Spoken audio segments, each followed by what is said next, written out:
everyone, I am Yash Vardhan Mundra and I am back with a new video of physics basic concepts in maths part 2. Today's topic is standard right angle triangles. All the standard right angle triangles are in the ratio 3:4:5.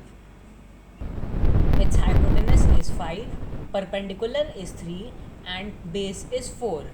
So let's see here. When we take the ratio of these 3:4:5 in a triangle, then we are able to find that one of the angle is 53 degrees and other angle is 37 degree. Using this, we also find the ratio of all the three sides in this triangle. For example, sine theta, cos theta and tan theta are the trigonometric ratios of which we are going to find the values of. And also, some common results of Pythagoras theorem are 3, 4, 5, 5, 12, 13, 6, 8, 10, 7, 24, 25 and there are many more. Using the values of trigonometric ratios, we will find the value of sine, cos and tan in this triangle. See, sine 37 will be equal to perpendicular by hypotenuse. Perpendicular to this side will be this one. So, ratio will be 3/5. Similarly, for cos 37 degree, it will be base by hypotenuse. So, it will be 4/5. And for tan theta, tan 37 also, it will be perpendicular upon base. So, it will be 3/4. And similarly for sine 53 we will do. It will be P by H, so 4/5 and cos 53 will be B by H, will be 3/5 and tan 53 will be 4/3 like this. As you all have studied trigonometric ratios up to 90 degree, today we will also add two more to it, 37 and 53. See, we have find the values of 37 and 53 degree in the previous thing. So, from there we get to know that sine 37 is 3/5, cos 37 is 4/5 and tan 37 is 3/4. Similarly for 53 degree. Now, let us move down to 4 quadrants theory or ASTC rule. See, ASTC rule is basically all sine, tan and cos. This is basically a Cartesian plane. It has 4 quadrants, first, second, third and fourth. In the first quadrant, all the values of trigonometric ratios, whether it be sine, cos, tan, cosec, sec or cot, all will be positive. And in second quadrant, only sine and cosec will be positive. Rest all the angles will be negative. Similarly, in third quadrant, tan and cot will be positive, rest all other angles will be negative. And for fourth quadrant also, cos and sec will be positive, rest all the 4 angles will be negative only. As we have done all the things, let us now solve some questions which will help us to understand it even better. Okay. So, now let us take some examples. Sine 120, it will be positive because it lies in the second quadrant, and in second quadrant all the ratios of sine will be positive. Similarly for cos 150 degree, it will be negative because all the angles in the second quadrant is positive only for sine and cosec, whereas cos lies in the second quadrant, so it will be negative.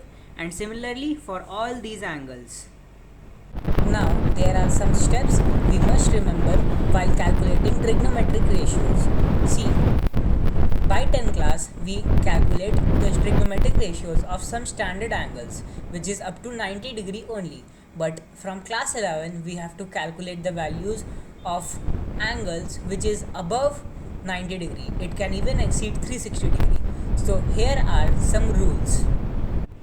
Step 1. Break the angle into two parts such that the first part will be a multiple of 90 degree.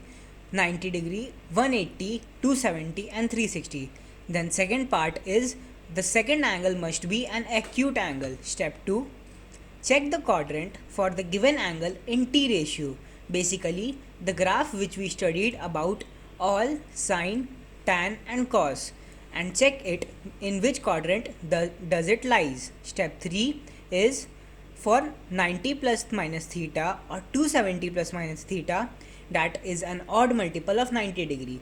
Change the function and remove the multiple of 90 degree. Sine is changed to cos, cosec is changed to sec, and tan is changed to cot, and similarly vice versa. And the fourth step is for 180 plus minus theta or 360 plus minus theta, that is even multiple of 90 degree, the function in this does not change and we do not have to remove the multiple of 90 degree. Now let us take some examples to make it more clear.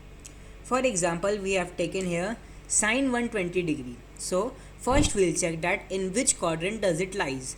It lies in the second quadrant, and in second quadrant all the values of sine and cosec are positive. So this is positive. Now we will break this 120 into two parts.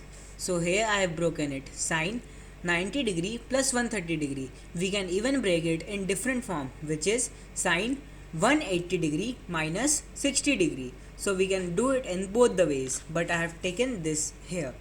Since it is an odd multiple of 90 degree, we have to now change it into cos, as sine changes to cos. So now it will change to cos 30 degree.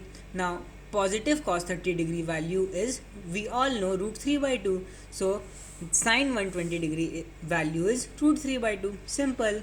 Now let us see another example also. Cos 150 degree lies in the second quadrant, but in second quadrant. Now there is a note. If the T ratios angle are given in negative, then we will apply this concept. If sine negative theta is given, then it will be written as minus sine theta. Similarly, if cos negative theta is given, then it will be written as cos theta. It will be positive cos theta. And tan negative theta is given, then it will be written as negative tan theta. Let's consider example here also. Sine negative 30 can be written as minus sine 30. Sine 30's value is 1 by 2, so it will be minus 1 by 2. Simple. Cos negative 60 can be written as cos 60 degree, so it will be positive here, so value will be 1 by 2 here also. Tan minus 150, now we will change it first in the standard simple form. It can be written as minus tan 150 degree, like this. Then we will apply the 4 steps here. First we will break the angle, so tan 180 degree minus 30 degree. Now tan 150 lies in the second quadrant, so it will be negative. So negative of negative tan 30, it will become positive tan 30, and tan 30 value is 1 by root 3. Simple. That's all for today. Thank you.